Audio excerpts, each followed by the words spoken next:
दोस्तों इस समय मैं हूँ कौल कंडोली मंदिर के बाहर। पीछे आपको दिखाई दे रहा मंदिर कौल कंडोली मंदिर जो है वो जम्मू और कटरा के बिल्कुल मध्य में पड़ता है, यानी कि जम्मू से ये 15 किलोमीटर की लगभग दूरी पर है। और यहाँ के बारे में बताया जाता है कि इस जगह पे माता वैष्णो देवी ने 12 वर्ष तक तपस्या की थी। और इसके अलावा कहते हैं पांडव के साथ में माता कुंती भी यहाँ पर आई थी। और इससे जुड़ी और भी बहुत सारी बातें हैं जो हम आपको विस्तार पूर्वक बताएंगे और आपको यहाँ के दर्शन कराएंगे। चलिए चलते हैं मंदिर के अंदर और करते हैं मंदिर के दर्शन। क्या ले लो, कमल फूल ले लो, क्या ले लो, रमो जितना बड़ा लो, चुन्नी माला प्रसाद कमल कमल 50 रुपए का दीदी।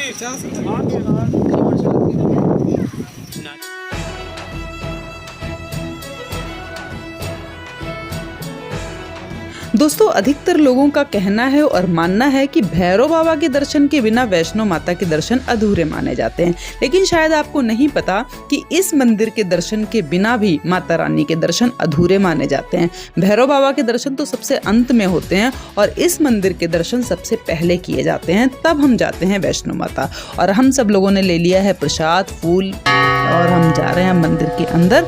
आपको बताएंगे सारी बातें यहाँ के बारे में, सारे दर्शन कराएंगे और आपको दिखाएंगे माता रानी का झूला और आपको दिखाएंगे ठंडा और मीठा जल वाला कुआं जो माता रानी ने उत्पन्न किया था।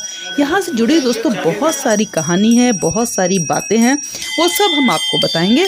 लेकिन पहले हम आपको कराते हैं कौल कंडोली माता के दर्शन। और उसके बाद जो पीछे का मंदिर है दोस्तों वो बहुत ही कहना चाहिए अकल्पनीय है, बहुत सुंदर मंदिर है। तो पहले हम आपको माता रानी के दर्शन करा के यहाँ के पंडित जी से थोड़ी सी बातचीत करके फिर हम आपको जो मुख्य चीज़ें हैं पीछे की चारों तरफ की वो सब कुछ दिखाएंगे। तो अब हम मंदिर के आसपास पहुँच गए हैं। देखिए यहाँ पे एक पोस्टर लगा हुआ है, इस पर लिखा हुआ है जय माता जी, पहला दर्शन कौल कंडोली प्राचीन सिद्ध पीठ माँ वैष्णो। तो जैसा कि मैंने आपको बताया कि पहला दर्शन आपको यहाँ पे करने के बाद ही माँ वैष्णो के दर्शन का पूरा लाभ प्राप्त होता है। और हम जा रहे हैं बिल्कुल मंदिर के अंदर और करते हैं दर्शन माता रानी के। और फिर हम पंडित जी से मिलेंगे और उसके बाद हम आपको यहाँ की सारी कहानी बताएंगे, सारे दर्शन कराएंगे।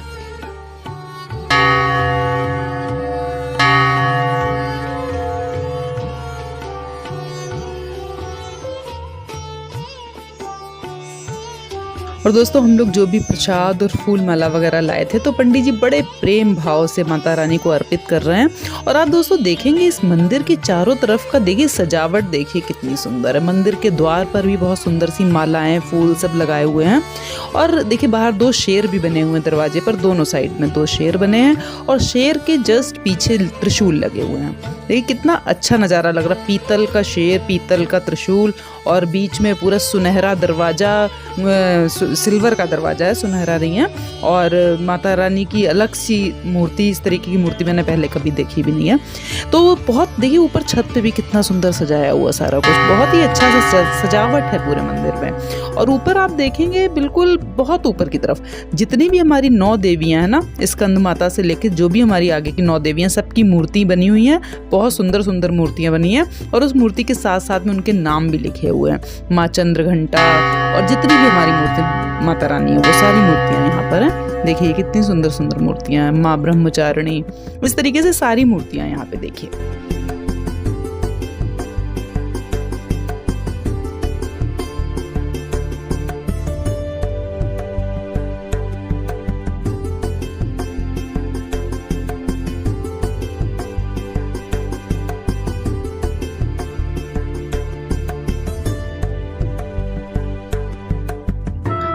और यहाँ पर देखिए सामने माता रानी के बारे में, कौल कंडोली माता रानी के बारे में थोड़ी सी इन्फॉर्मेशन लिखी हुई है, इनके बारे में सारा कुछ लिखा है। वैसे अभी ये पंडित जी से हम बात करेंगे, वो ये सारा कुछ आपको भी डिटेल में बताएंगे। और ऊपर देखिए दोस्तों कितनी सुंदर सुंदर फोटो लगी हुई है सारी, बहुत अच्छी। और अब ये सामने जो कमरा है ये यहाँ पे पंडित जी जो हैं वो बैठते हैं, तो हम चल रहे हैं उनके पास, उनसे बातचीत करेंगे और यहाँ पे दर्शन करके और इस मंदिर के बारे में थोड़ी सी जानकारी लेंगे। और उसके बाद दोस्तों हम आपको पीछे का सारा जो बहुत डिटेल्ड मंदिर है, ये बहुत बड़ी जगह में फैला हुआ मंदिर है, वो सब दर्शन कराएंगे आपको।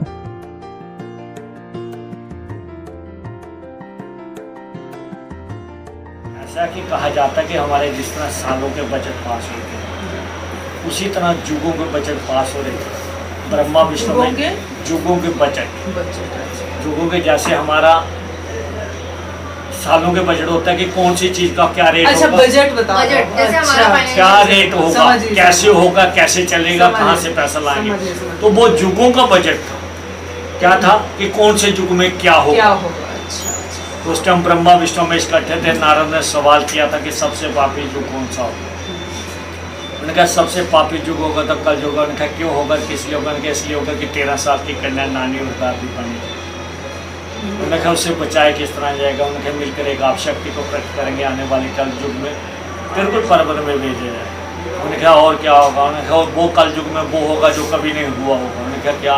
उन्होंने कहा पहले पे हर नारी अपना सिर नंगा रखेगी, मंदिरों में जरूर जाएगी मगर सिर नंगा रखेगी, पिकनिक मनाने जाएगी, यात्रा करने नहीं जाएगी। आपने से एक ने इसे देखा, बाकी देखो सिर नंगा। अब सही बात है, सच है, हाँ, हाँ। हंसना नहीं है। जो सच्चाई है उसे हाँ। सच्चाई को पेश करना है। जी जी। आप किस लिए बैठे सुनने के लिए, तो सच्चाई को पेश नहीं करेंगे तो क्या। उन्होंने कहा जब सिर नंगा रखेंगे तो नंगे ही रहेंगे। हम करोड़पति कभी बन सकते हैं नहीं। करोड़पति हम तब भी बनेंगे जो अपना सच्चाई का, भगवान का कल्चर अपना के रखे। हमारे हिंदू ने किसने सीखा रखी है, 100 में से 1% सीखा रखी है, बाकी सीखा रखी है। आज ईद थी, आज ईद के टाइम चलना था गेट के बाहर, मस्जिद के बाहर हर एक ने टोपी लगाई थी। वो अपना बताते हैं हम मुसलमान हैं। हाँ। हम ये नहीं बताते कि हम हिंदू हैं, क्यों हमें शर्म आती है। हम जिन्हों नहीं पहन चोटी सकते। तो आप छोड़िए, जनेऊ छोड़िए, टीका नहीं लगा सकते।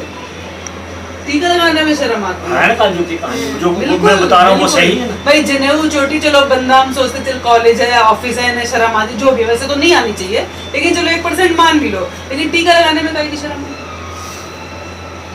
अभी आपने जो ड्रेस पहना हुआ है कितना, आप तो एक महाशक्ति माँ गौरी का रूप है।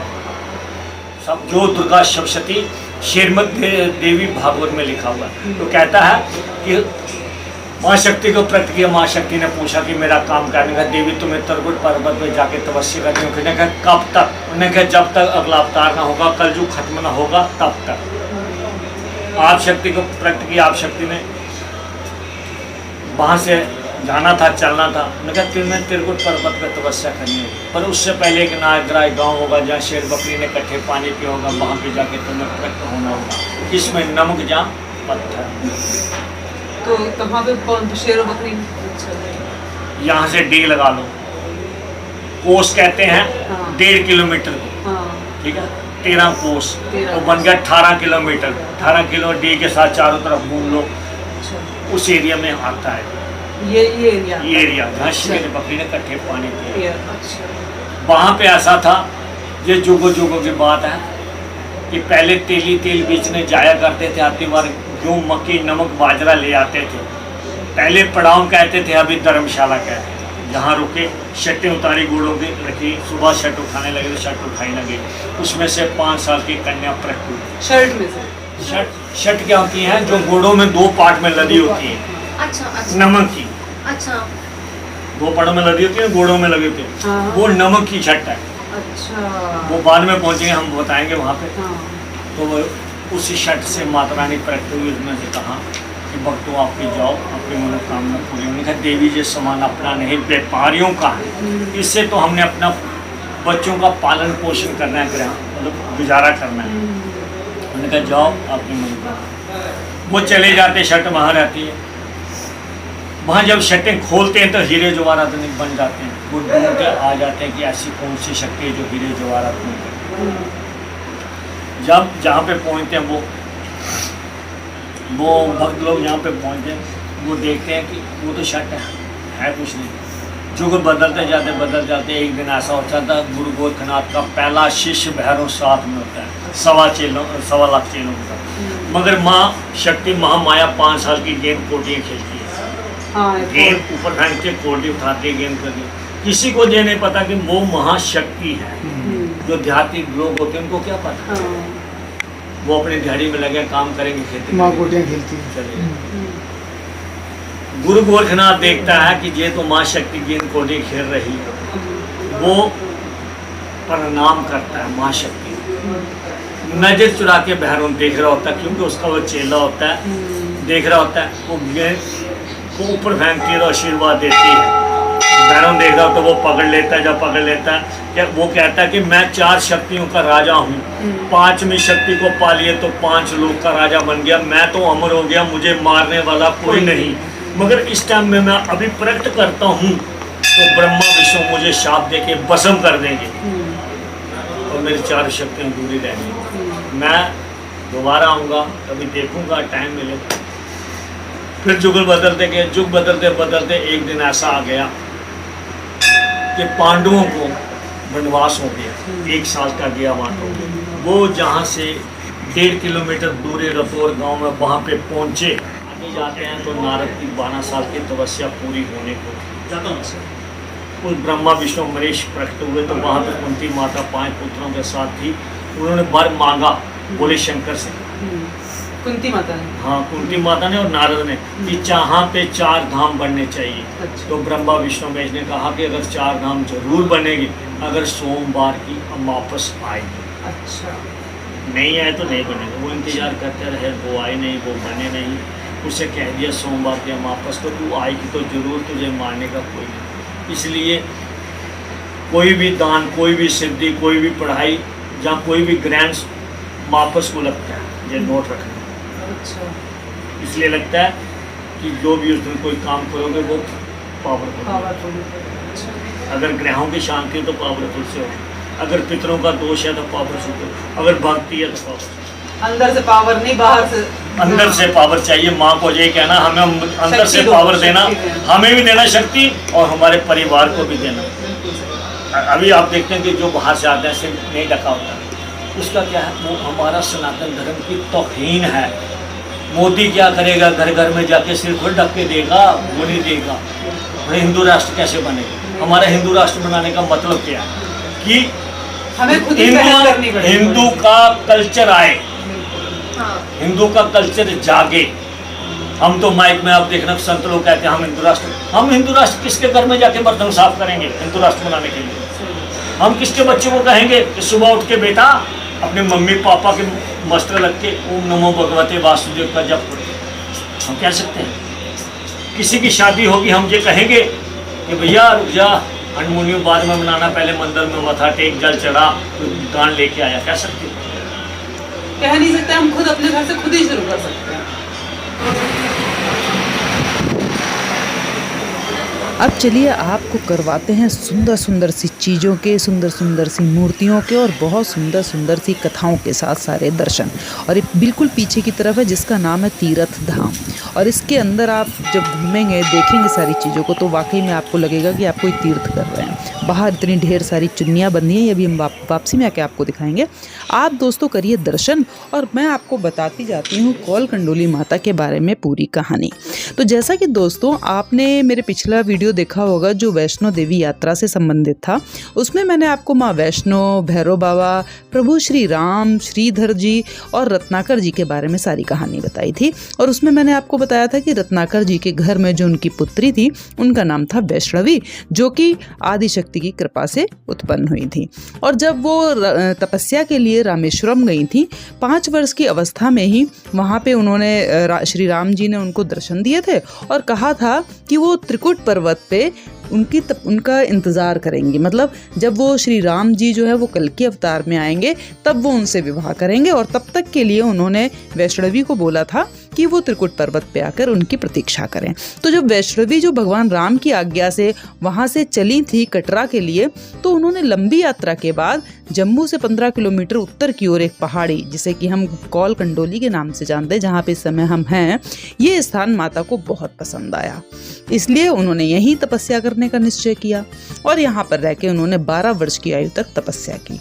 और गाँव के बच्चे भी जंगल में माता के साथ आकर खेलते थे, झूला झूलते थे। और आज भी माता का झूला यहाँ बाहर प्रांगण पे है। अभी हम बाहर निकलेंगे तो हम आपको वो झूला भी दिखाएंगे। और यहाँ पर एक कुआं भी है जो बावली कहा जाता था पहले, उसका कहते पानी जो है वो ठंडा और मीठा रहता पूरे साल।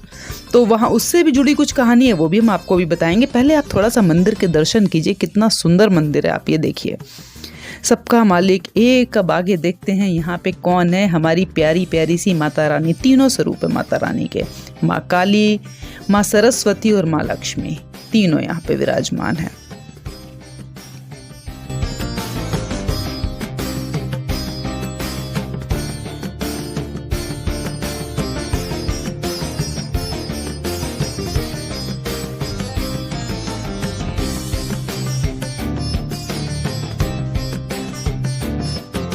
और देखिए अब आ गई हमारी 9 दुर्गा, 9 देवियों के स्वरूप फिर से हैं, नाम के साथ उनकी मूर्तियाँ।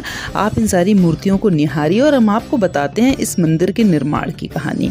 तो इस मंदिर का निर्माण दोस्तों कहा जाता है कि पांडवों के द्वारा हुआ था, और बताते हैं कि अज्ञातवास के दौरान जब पांडवों को अज्ञातवास में काफ़ी तकलीफ उठानी पड़ रही थी, तो उन्होंने एक पर्वत पर बैठकर, और वो पर्वत दोस्तों भवन जो है हमारा माता रानी का, वैष्णो माता का जो भवन है, उससे पीछे की तरफ एक पहाड़ी है बिल्कुल अपोजिट साइड में।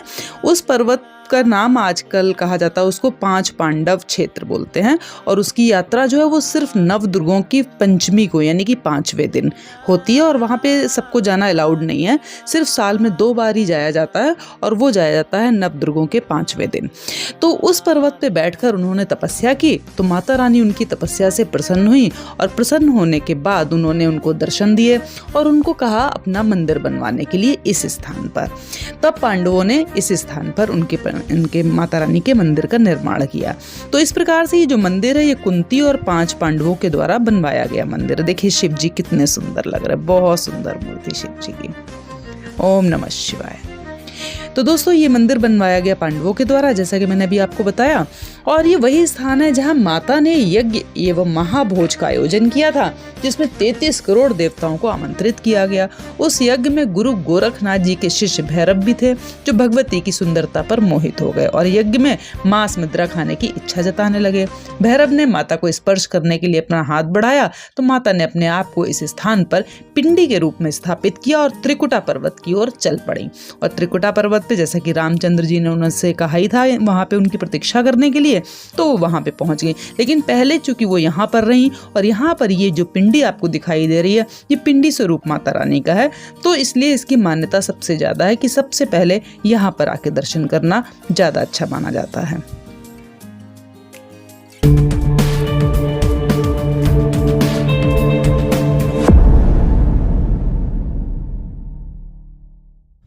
और दोस्तों इस पिंडी में वैष्णो यात्रा के 6 दर्शन समाहित बताए जाते हैं, और ये इतनी ओरिजिनल, इतनी सकारात्मक ऊर्जा से भरी हुई पिंडी है। और दोस्तों अब हम आ गए मंदिर के बाहर। देखिए किनारे जालियों पे कितनी सारी चुन्नियाँ बंधी हुई हैं, और लिखा है वैष्णो यात्रा का पहला दर्शन कौल कंडोली। देखिए चुन्नियों से भरा पड़ा, कितना सुंदर लग रहा है देखने में, बहुत सुंदर। और अब हम आ गए थोड़ा सा प्रांगण की तरफ, और आप देखेंगे दोस्तों प्रांगण में आपको एक झूला सा लटकता हुआ नजर आ रहा है, ये देखिए। और आगे कुछ कुछ झूले छोटे छोटे और लोगों ने बांध रखे हैं, चुन्नी से झूले बांध रखे हैं ये सारे, और पीछे एक पूरी टोकरी जैसी है जिसमें झूला सा बना हुआ है। तो ये बताया गया है कि जो वो टोकरी वाला झूला है वो इसमें माता रानी को झुलाया जाता है किसी पूजा वगैरह जब होती है यहाँ पे कुछ तब, और बाकी लोगों ने मन्नतें मांगी होती हैं तो वो क्या करते हैं जब उनकी मन्नत पूरी हो जाती है तो वो अब झूला लाते हैं और यहाँ पर माता रानी के नाम से झूला चढ़ाते हैं। तो ये सारे झूले यहाँ पर बंधे हुए हैं, बहुत सुंदर सुंदर, रंग बिरंगा सा लग रहा है, बहुत सुंदर लग रहा है यहाँ पे। तो चलिए थोड़ा सा आगे बढ़ते हैं और देखते हैं। और यहाँ पे बताते हैं कि माता रानी जब बचपन में थी छोटे, क्योंकि वो बहुत छोटी थी जब यहाँ आई थी, तो यहाँ गांव की लड़कियाँ आती थी और वो यहाँ पे झूला झूलती थी माता रानी के साथ में, इसलिए यहाँ पर झूले का चलन है। तो झूला यहाँ पे माता रानी को झुलाया भी जाता है और लोग अपनी मुरादें पूरे होने पर चढ़ाते भी हैं। और ये रही शेरा वाली माता, शीशे के अंदर है तो थोड़ी सी चमक पड़ रही है, बहुत क्लियर नहीं दिखाई दे पा रही माता रानी। बहुत सुंदर मूर्ति है, लेकिन बहुत भव्य बड़ी सी मूर्ति है। और साथ में एक और माता रानी है, ये देखिए। तो दोस्तों चूंकि माता रानी ने यहाँ पे 12 वर्ष तक तपस्या की थी वैष्णो माता की जो गुफा है ऊपर उससे जाने से पहले, तो इसलिए जो यात्री हैं वो सबसे पहले कौल कंडोली में ही ठहरते हैं और फिर सुबह स्नान आदि करके यहाँ से अपनी वैष्णो माता की यात्रा आरंभ करते हैं। तो इसलिए पहला पड़ाव है, इसीलिए ये पहला दर्शन के नाम से प्रसिद्ध हो गया। और दोस्तों जम्मू से वैष्णो देवी के रास्ते में नगरोटा में स्थित इस मंदिर का जो इस समय थोड़ा सा विकास किया गया और इसके 2 हिस्से हैं। एक हिस्सा पुजारियों के अंडर में जो हम आपको सारा दिखा चुके हैं, और अब जो दूसरा हिस्सा हम आपको दिखाने जा रहे हैं ये जो दूसरा हिस्सा ये सीआरपीएफ की सुरक्षा में है। तो दोनों ही हिस्से जो वो बहुत ही आकर्षक, बहुत ही भव्य हैं। ये देखिए कितनी सुंदर सुंदर मूर्तियां, थोड़ा शीशे में ना तो चमक पड़ रही तो बहुत क्लियर नहीं दिखा पा रहे हैं दोस्तों, लेकिन बहुत ही अच्छी मूर्तियां। और इसके एक साइड में देखिए जो राम परिवार है, राम जी का अंदर जो आपको दिखाई दे रहा है सामने, थोड़ा सा शाइनिंग से वो दिख नहीं पा रहे हैं ठीक से। इसके बाहर आप देखिए श्री कृष्ण और राधा जी कितनी सुंदर से हैं, ये देखिए। जय श्री कृष्णा, जय माता रानी। और अब हम सामने आपको दिखाएंगे, ये देखिए शिव जी कितने बढ़िया लग रहे हैं, बहुत सुंदर शिव जी। और हमारे छोटे से हनुमान बाबा जी की मूर्ति है मंदिर के बाहर। इस मंदिर के अंदर भी हम चलेंगे, लेकिन उससे पहले हम आपको सामने वाला वो मंदिर दिखाते हैं दोस्तों, जहाँ पे लिखा है पंचमुखी हनुमान। और पंचमुखी हनुमान के लेफ्ट साइड में और राइट साइड में दोनों तरफ बहुत ही बढ़िया बढ़िया बना हुआ। लेफ्ट साइड का पहले देखिए, छोटे से शिवलिंग और बड़े से हमारे नाग देवता, और नाग देवता के बिल्कुल ऊपर है हनुमान जी का बढ़िया सा पोस्टर है, देखिए पंचमुखी हनुमान जी का।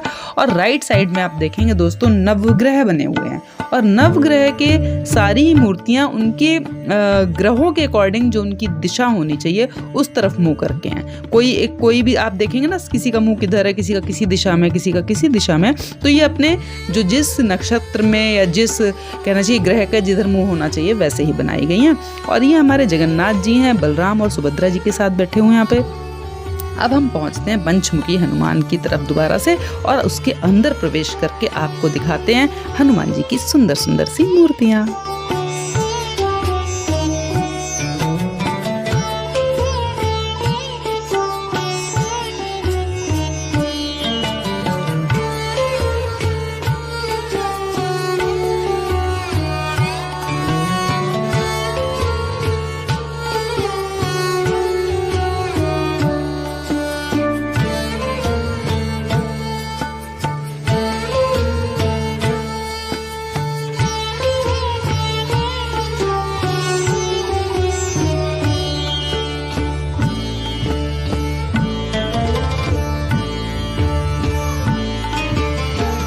और दोस्तों बाहर निकलते ही प्यारे से गणेश जी हमें दिखाई दिए, और गणेश जी के पास नजर आ रहे हैं हमारे शनि देवता जी। देखिए कितने सुंदर लग रहे हैं शनि देवता जी, उनकी आंखें जो है वो दूर से इतनी चमक रही हैं। जय शनिदेव महाराज।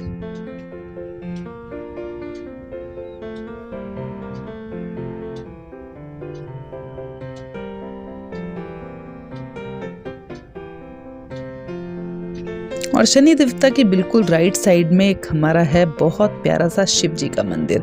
तो दोस्तों बताते हैं कि देवी माँ के कटोरा उत्पन्न करने के समय वहाँ एक शिवलिंग की भी उत्पत्ति हुई थी। इस शिवलिंग की जो हम आपको भी दर्शन कराने जा रहे हैं, इस शिवलिंग को कहते हैं गणेश्वरी ज्योतिर्लिंग के नाम से इसको जाना जाता है। तो हम करते हैं गणेश्वरी ज्योतिर्लिंग के दर्शन, और हम करते हैं शिव जी को नमन। ओम नमः शिवाय, जय नंदी बाबा।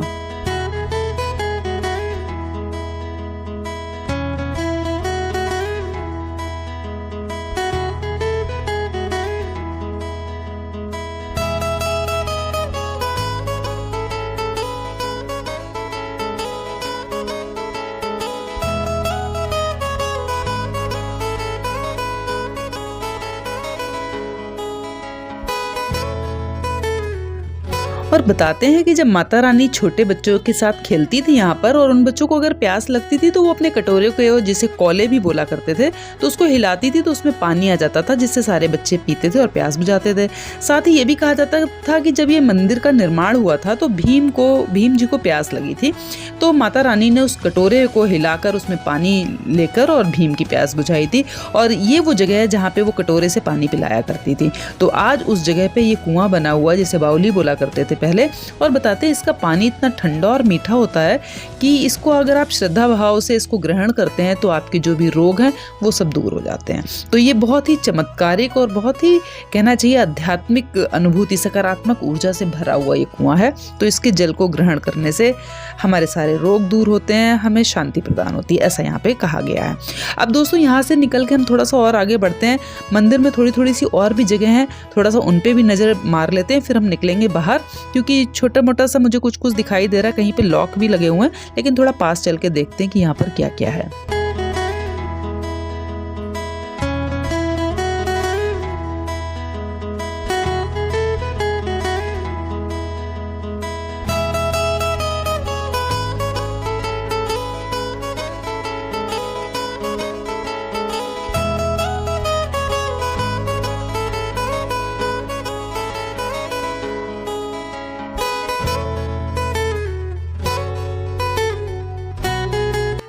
दोस्तों, पौराणिक मान्यताओं के अनुसार देवी माँ आज भी इस जगह विराजमान है और वो कन्या स्वरूप में है, इसलिए उनके दर्शन किए बिना वैष्णो देवी की यात्रा एकदम अधूरी मानी जाती है। श्रद्धालु यहाँ आकर माता के झूले में झूलना नहीं भूलते, वहीं मनोकामना पूरी होने पर झूला चढ़ाने का भी विधान है। तो इस तरीके से यहाँ पर बहुत मान्यता है और वाकई में दोस्तों ये मंदिर मुझे इतना पसंद आया, इतनी बड़ी जगह में इतना बढ़िया मंदिर लगा है ना कि अगर आप आएंगे और इस पूरे मंदिर को अच्छे से घूमेंगे, अच्छे से देखेंगे, जानेंगे तो आपको यहाँ पे बहुत ही अच्छा लगेगा। और इसमें आप आएंगे, देखेंगे तो आपको खुद महसूस होगा कि वाकई में ये वैष्णो माता का स्थान अवश्य ही रहा होगा, क्योंकि यहाँ पे जो ऊर्जा है, यहाँ पे जो वाइब्रेशन है वो बहुत ही अकल्पनीय है, बहुत ही अच्छी है। तो यहाँ पे आप आइए और वैष्णो देवी अगर आप गए और यहाँ पे नहीं जा पाए या आपको नहीं मालूम हो तो आप नेक्स्ट टाइम जब भी जाएं तो यहाँ के दर्शन जरूर कीजिएगा, आपको बहुत अच्छा लगेगा। तो दोस्तों इन सारे दर्शन के बाद हम निकलेंगे बाहर, और बाहर आपको एक बात और बताना चाहेंगे कि जिस तरीके से हम वैष्णो माता जाते हैं तो हम बाण गंगा, चरण पादुका, अर्धकुमारी, भवन और फिर भैरव बाबा, हमारे मेन पॉइंट ये होते हैं। लेकिन इसके पहले हमारा पॉइंट होना चाहिए कौल कंडोली, यानी कि कौड़ियाँ। यहाँ पर माता रानी ने कौड़ियाँ खेली थी, चांदी के कटोरे को प्रकट किया था। बहुत सारी कहानियाँ जो है वैष्णो माता की यहाँ से जुड़ी हुई हैं। तो अगर हम वैष्णो माता के दर्शन करने उनके भवन तक जा रहे हैं तो हम सबसे पहले उनका जो बेस है वहाँ से शुरू करना चाहिए। तो बहुत ही अच्छे दर्शन हुए दोस्तों, और आपने अगर वीडियो यहाँ तक देखा हो तो मैं कहूँगी कि माता रानी आप पर ज़रूर कृपा करें और आप यहाँ के दर्शन करने ज़रूर आइएगा। और अगर आपको ये दर्शन अच्छे लगे हों तो प्लीज़ वीडियो को लाइक कीजिएगा, सब्सक्राइब कीजिएगा, ताकि मैं आपके सामने और भी अलग अलग तरह के मंदिर, अलग अलग तरह की जो भी वहाँ से जुड़ी हुई पौराणिक मान्यताएं हैं, कहानियाँ, वो आप तक पहुँचा सकें। तो बने रहिए मेरे साथ ड्रॉप ऑफ ब्रह्मांड में। मिलती हूँ आपको अगले वीडियो में, तब तक के लिए जय माता रानी, जय माँ वैष्णो, आप सब पर वो कृपा करें। जय माता रानी।